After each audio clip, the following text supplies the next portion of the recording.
ఈ కళాక్షేత్రంలో నువ్వు చేరిన తర్వాత నువ్వు అన్ని మేటర్స్ లో చాలా హెల్ప్ఫుల్ గా ఉంటున్నావు. నెక్స్ట్ యానివర్సరీ ఫంక్షన్ అరేంజ్మెంట్స్ లో కూడా నువ్వు నా పక్కనే ఉండాలి. ఓకే మేడం, వస్తాను. హే ఉమా, హాయ్. నువ్వు హైదరాబాద్ ఎప్పుడు వచ్చావే? ఇక నుంచి నేను హైదరాబాద్ లోనే ఉంటానే. ఏంటి నువ్వు అనేది? నాకు మ్యారేజ్ ఫిక్స్ అయింది. నీకు ఇన్విటేషన్ కార్డు ఇద్దామని వచ్చాను. నువ్వు తప్పకుండా రావాలి. నేను తప్పకుండా వస్తాను. గానీ ఆ అదృష్టవంతుడు ఎవరే? అదృష్టం అంతా నాదేనే. అతను కంప్యూటర్ ఇంజనీర్. వాళ్ళది చాలా రిచ్ ఫ్యామిలీ, కానీ చాలా సింపుల్ గా ఉంటారు. అతనితో ఒకసారి మాట్లాడాను.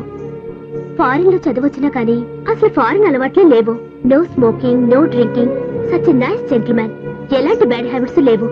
ఈ రోజుల్లో అలాంటి మగాళ్ళు దొరకడం చాలా కష్టం. I'm very lucky.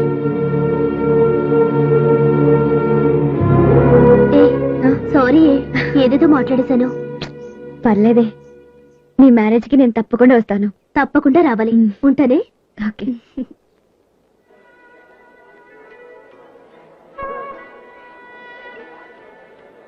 రాచందు, ఏంటి నాన్నగారు రాలేదా? లేదండి, ఢిల్లీ వెళ్ళారు. సరే పద బాబు, పద. రండి రండి.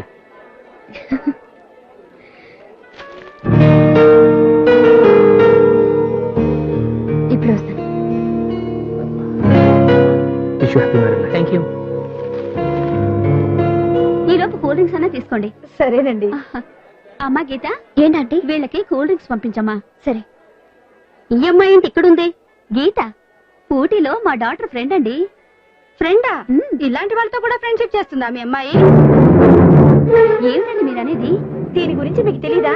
దీనికి చాలా ఇష్టం ఉందండి. ఊటీలో ఎవరో డబ్బున్న కుర్రాడితే తిరిగి చెడిపోయింది. దీనివల్ల దీని అక్క పెళ్లి కూడా ఆగిపోయింది. She very bad character.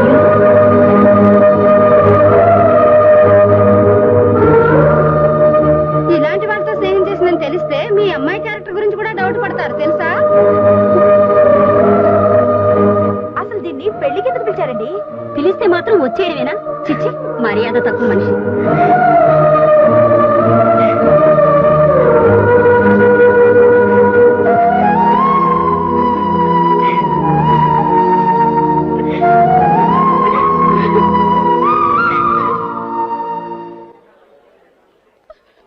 Hello.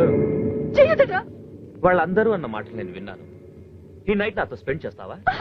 అబ్బా, ఏంటి ఆ లుక్? ఆల్రెడీ చెడిపోయిందానివి నువ్వు. పెద్ద పతివ్రతలా పోజు కొడుతున్నావేంటి? రావే.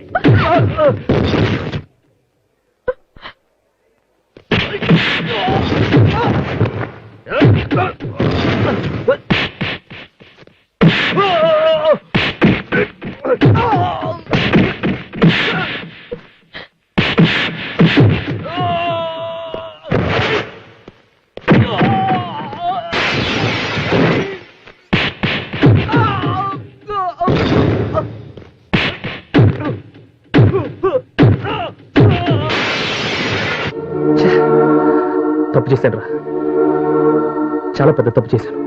లైఫ్ లో ప్రతిదీ టేక్ ఈజీ అనుకున్నాను, కానీ నా వల్ల ఒక అమ్మాయి సొసైటీలో ఇంత అవమానం ఫేస్ చేస్తుందని ఊహించలేకపోయినరా. చందు, జరిగింది జరిగింది, ఊరుకోరా. రే, ఎలా ఊరుకోమంటావురా? అందరూ తలా ఒక మాట అంటుంటే గీత తలెత్తుకోలేకపోయింది తెలుసా? ఏడుస్తూ వెళ్ళిపోయింది. ఇదంతా నా వల్లేరా. అది కాదురా చందు. లే తాతయ్య, నేను మంచివాడిని గీత నన్ను నమ్మింది, కానీ ఆ నమ్మకాన్ని నేను నిలబెట్టుకోలేకపోయాను. ఏ ఆడపిల్లకి అలాంటి పరిస్థితి రాకూడదు. జరిగింది తలుచుకుంటేనే నా మీద నాకే అసహ్యం వేస్తుంది. తప్పు చేశాను.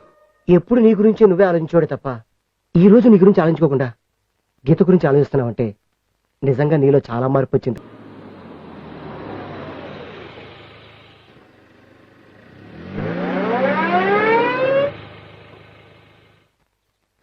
ఈ ఎల్లో రోజెస్ ని చూస్తుంటే నాకేదో తెలియని ఓ సంతోషం, ఓ ఆనందం.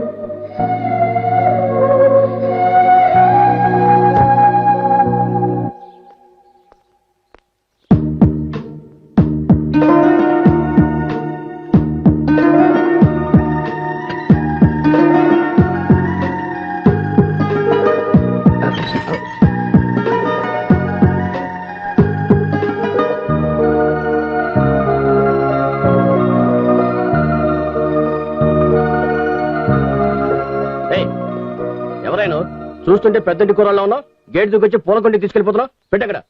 అది కదండి, నాకు ఈ పూలు కావాలి. కావాలంటే ఇది ఉంచండి ప్లీజ్. ఏంటి బాబు ఇది? సరిపోలేదా? ఇదిగోండి, ఇది కూడా ఉంచుకోండి. 50 రూపాయలు పడేస్తే బజార్లో బోల్డ్ పూలు కొనుక్కోవచ్చు. ఈ పూలకి ఇంత డబ్బులు ఇచ్చేస్తున్నారేంటి? అలా వెళ్తుంటే చూశాను, కావాలనిపించింది. ఈ పూలు అంటే అంత ఇష్టమా బాబు? నాకు ఇష్టమైన వాళ్ళకి ఇవి చాలా ఇష్టం. వస్తాను.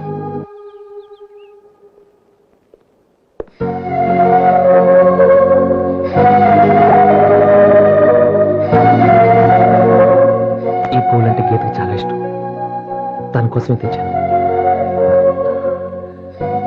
ప్లీజ్.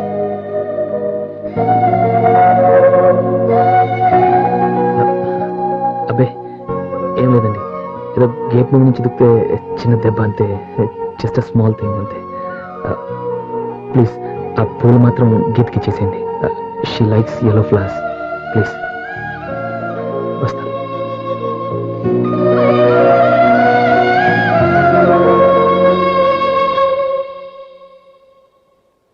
ఈ పూలంటే నీకు ఇష్టం కదా, ఆయన ఇచ్చి వెళ్ళారు.